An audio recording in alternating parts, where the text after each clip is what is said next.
everyone. Today we are painting two toasting champagne glasses. So we're going to talk about the colors to use and things to keep in mind when you are painting glass. If you are a member of my newsletter, then this sketch is already in your inbox. So the first thing we need to talk about is color. So most professionals will mix their own grays, and a lot of people use gray for glass. Now the colors will be French ultramarine and burnt umber. So we are going to mix this up a little bit, and I'm going to give you some alternative colors in case you don't have French ultramarine or burnt umber. So as you can see, this gives you a really nice gray, and you can add more burnt umber if you want it, you know, a warmer gray, or if you want it cooler gray, then add more of the French ultramarine. And we're also going to look at the differences in these. So let's just paint a little swatch because I want you to see what each of these looks like. So when we paint glass, we use a very watery consistency. That's pretty dark. So when you paint glass, you're going to use it very watered down. More like this. All right, but then a color that I really like using is Payne's Gray. I tend to like my grays a little more on the blue side, so Payne's Gray works very, very well. I could have just taken that out of my palette, but that's okay. Oops. So let's look at the difference in Payne's Gray. See how much more blue that is? And you could always add a little burnt umber if you want to warm that up. But I really like Payne's Gray just the way it is for glass. So now let's take a look at the difference. Get a little more water on there. See how much more blue that is? I just really like that for glass, but it's a personal preference. It's a little darker in there so you can see. And now there's another one. If you want to buy a specific gray, oops, so sorry. Joseph Z's Cool Gray is a really good gray. Now it also comes in a warm gray, which I have used on elephants before, and it's really nice. But let's take a look at this one. I think the Cool Gray would be more appropriate for glass. And that top is really messy, so I need to clean that. There are so many options out there for grays. I'm sure you have a set or some gray in your collection. My point is you don't have to use French ultramarine and burnt umber if you don't want to. Although that is the gold standard for grays amongst professional artists, it's okay to move away from that if that's not what you like. I think this is a nice compromise between the mixture Payne's Gray and now this. I really like this. I think today I'm going to go with this. Okay, I'm leaving my lines pretty dark so that you can see them without any trouble. And it really shouldn't affect our painting too much since we're painting with a gray. So the thing with glass is you want to leave some highlight spots white. So we're not going to paint everything. We definitely want to outline, but then we want a little bit of pale gray in here. And this is champagne, so we're not going to paint anything inside there. I'm going to use my number 4 Simply Simmons round brush. I may change to a smaller one at some point, but for now, this is what we're going to start with. So I'm putting just a little bit of water, clean water. Let me clean my brush. And I'm just going to go to the inside of the line because I want my line sharp. And we kind of want to think about, where do you want your highlights? I know I'll be putting it under the rim. And this side of the glass, the inside pieces, will have more shadow than this outside. So let's just leave. I'm just making it kind of streaky. Okay. Now we're going to take a little bit of this and just touch it to make sure it's not too dark. And I'll go up to that line. I did not get the line wet because I want more of a crisp line. I'll come back and do that in just a moment.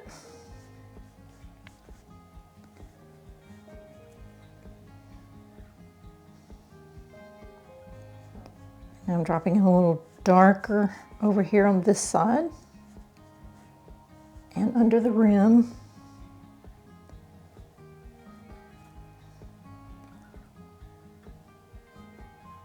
And you don't have to overthink this too much.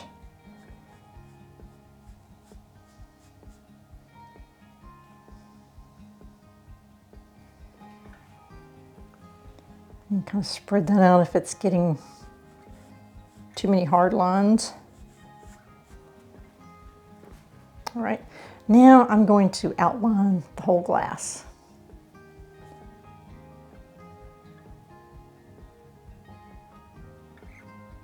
And I'm going to the outside of where I put the water because I want a little bit more of a shadow. I want to see the edge. Oops.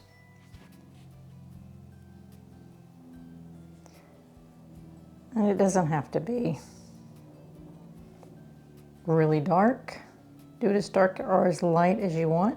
You just want to be able to see the edge of the glass.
Okay, now for the champagne color. Let's move that aside a second. I am going to use yellow ochre. So just a little bit of yellow ochre. Let's move that. I'll mix plenty so I don't run out.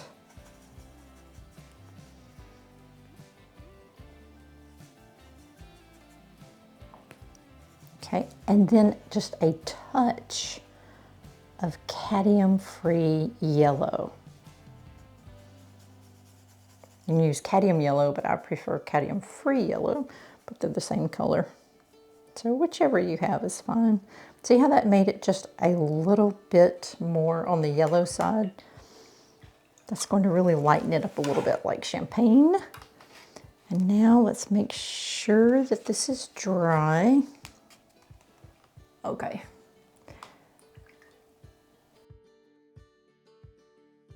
Same thing as with the glass. We want to have some highlights in here, so I'm not going to completely cover.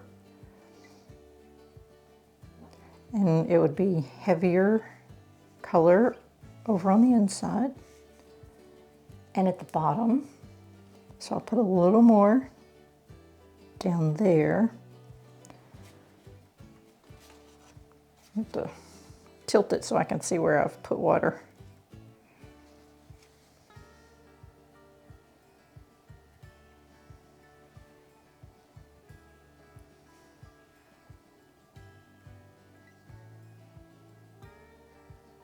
I think I got a little too much coverage there because I couldn't see it very well. So I'm just going to take a little dab of paper towel, soak it up, and then go again. Okay. Now I want a lot of water in my pigment because I'm just going to drop it in. And I'm going to start over here where I want it darker anyway, just so I can control the areas where I want it lighter a little better once I get it onto the paper.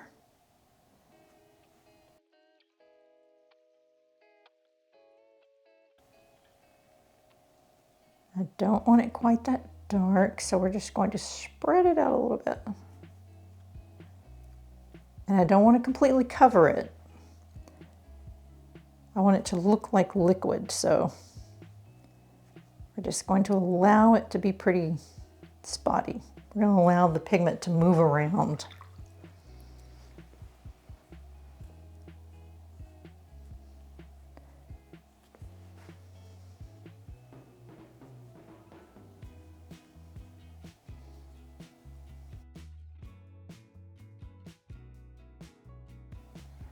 And I should have erased this line. So you may want to do that. Erase that pencil line. And that would look better. I'm going to try to do that on this one. It's probably not going to come up very well just because that pigment has already touched it. But maybe we can lighten it a little bit.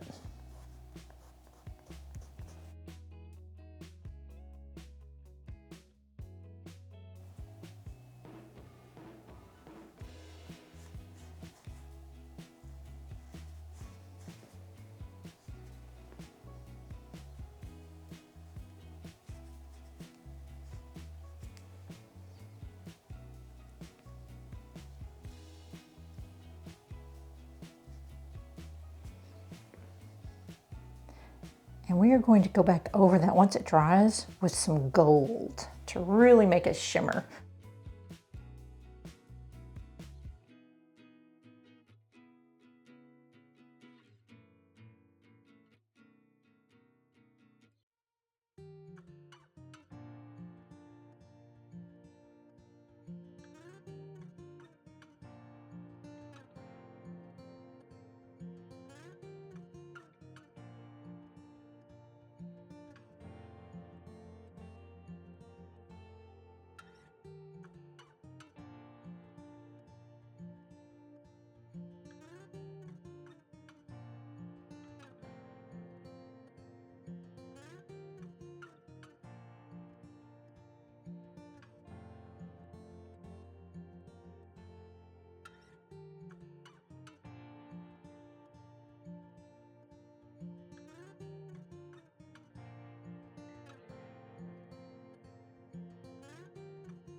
Now we need to let this dry, and we're going to go over it with our gold.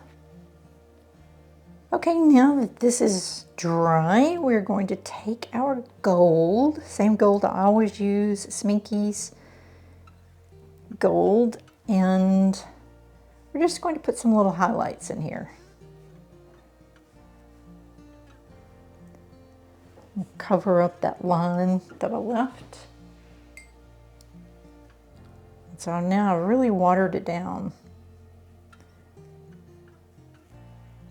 Put a little water on there, and we're just going to let this flow. Just to add a little shimmer to it. Again, I'm not covering the whole thing.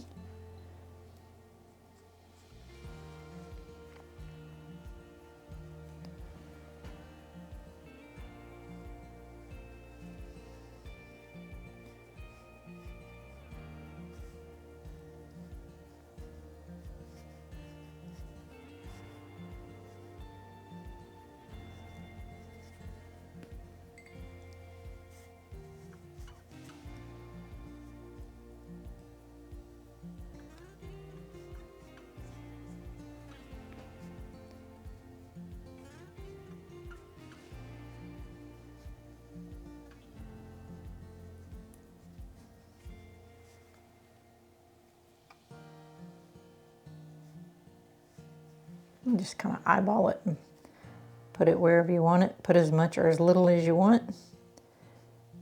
I'm kind of mimicking some little swirls to add a little movement.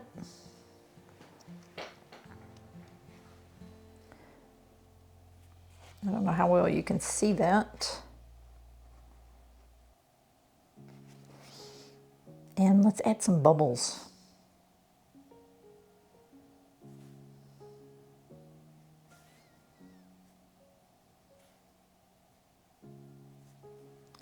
We have to be careful down here because parts of it are wet. So if we add bubbles right now, we need to put them where there's no water.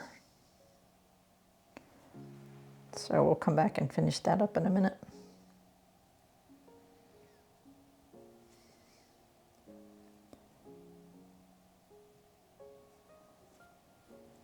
And this may need to be a little larger. It's better to go too small in the beginning than too large. You can always go back and add more. But be very careful if you do it before this is dry, because if you put it too large in here, you're just going to have a big glob. And you cannot lift this gold. Once it hits the paper, it's there. You can always smooth it out. See, like that. I'm just going to show you. You know, if it makes a little glob while it's wet, you can smooth it out.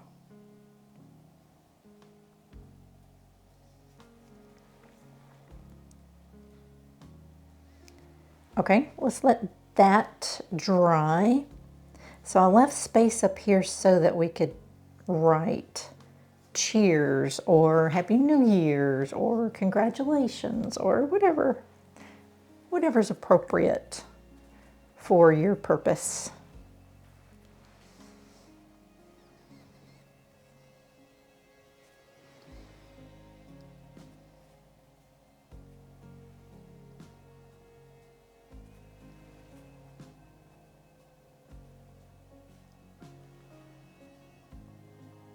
Well, I thought that was dry, but it's not.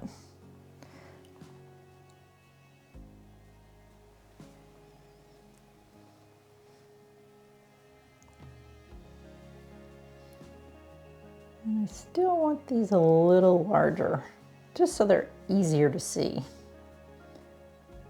So now that they're dry, they're kind of disappearing a little bit.